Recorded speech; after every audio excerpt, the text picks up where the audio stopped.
What's up mga tamago, Arinola Gusahin sa inyong lahat at napaka-excited natin ngayong araw na to dahil i-introduce ko sa inyo itong napakagandang laro, Heroes of Mavia. Ito kasing Heroes of Mavia nalaro na natin mga tamago. Ang pinaka gusto ko dito is yung building ng army at kung paano ka manglulot or kukuhanan ng resources yung mga kalaban. Pero para magkaroon tayo ng mas magandang understanding dito mga tamago, naandito yung kanyang mismong gameplay. So ngayon magandang tignan muna natin mga tamago ay itong aking home base. Ngayon pa lang ako naglalaro kaya naman talagang ito pa lang yung aking home base dito, wala pa masyadong depensa. Ang kinagandahan din dito pwede nating i-zoom in at i-zoom out. Ito nga, para naman kitang-kita nyo yung mga pwesto ng mga buildings na ilalagay nyo dito sa inyong home base. Madali lang naman intindihin yung interface nito mga tamago. Dito sa bandang taas, meron tayo ditong profile. Pag kinlik natin yan or pinindot, lalabas itong my profile natin. Pwede naman natin paltan to anytime ng pangalan. So meron tayong dalawang free na pagpapalit kung gusto natin paltan itong ating profile name. Nandito naman sa bandang kanan, unranked, kasi hindi pa ako nakakalaban. So mamaya papakita ko sa inyo kung paano bumatil. At nga pala pwede kayong mag-join dito sa kanilang Discord, Facebook, Twitter, at may YouTube channel din sila syempre. Under din ito mga tamago, makikita nyo yung base nyo. Naandito rin yung mga available troops. Sa ngayon meron pa lang tayong Striker, Marine, at Brute. Coming soon pa lang mga tamago, itong Alliance, Volt, at saka itong mga updates at iba pang features dito sa Mavia. Imagine mga tamago, nasa beta phase pa lang ito pero talagang malalaro na. Jump bakbakan at saka talagang masasabi ko nakaka-addict. Sa paggawa nga pala mga tamago ng mga units kailangan yung hanapin yung infantry factory. Dito sa home base ko naandito yan at may nakalagay na recruit. So pindutin nyo lang yan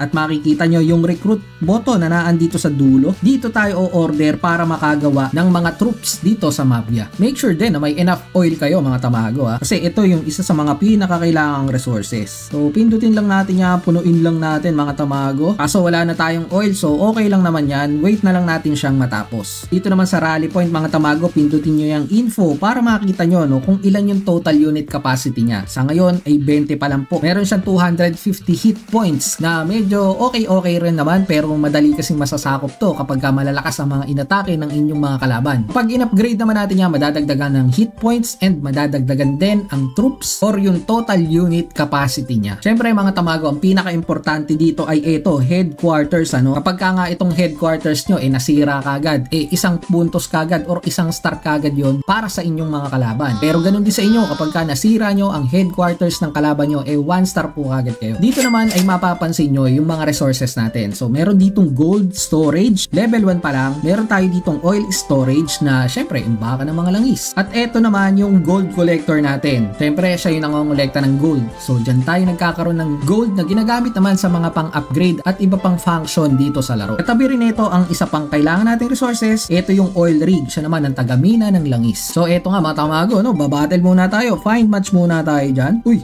eto na. Mga tamago, mukhang kayang-kaya naman to. Dalawa lang ang depensa niya. Ang pinakamaganda dito i-zoom muna natin. Ang pinaka-problema ko mga tamago, sasham lang yung aking units na nagawa. So kulang. Pero try pa rin natin manalo. I-drop lang natin to dyan. Dropan natin ang, naku po, iba pa inatake nung isa. Mamamatay ata to sir. Pero i-focus fire na lang natin. Sayang wala siyang kadepe-depensa dito. Palagay ko hindi ko mati 3 star to. So ayan mga tamago lesson po yan. Next time, make sure na i-maximize nyo yung kapasidad at pwedeng gawing troops dito. Kasi kung 20 sila mga tamago na sumugo dito, hahatiin natin yon 10 dito dapat sa baba and 10 din dito sa isang depensa nila. Nang sa ganon, magkakaroon ng funnel dyan mga tamago at possible ang 3 star dito. Pero sa kaso natin ngayon, mukhang talo yata tayo. Di ba? Babawi tayo next time. At ayun na nga, defeat pa mga tamago. Pero wag tayo mag-alala dahil may nalot naman tayo kahit papano, 50 gold and 127 oil. Pero lugi pa rin yun mga tamago. Huwag kayo mag-alala. Testing pa lang naman to at gusto ko lang ipakita sa inyo kung paano talaga yung napaka-exciting na bakbakan dito sa Heroes of Mavia. So next time mga tamago, magde-develop tayo ng mga strategies natin dito and kapag ka-open na yung alliance, sana magkaroon tayo ng mga alliance guild at sumama kayo dito sa Barangay Tamago. Ito ulit si Mike Tamago. Ingat kayo. Tamago out.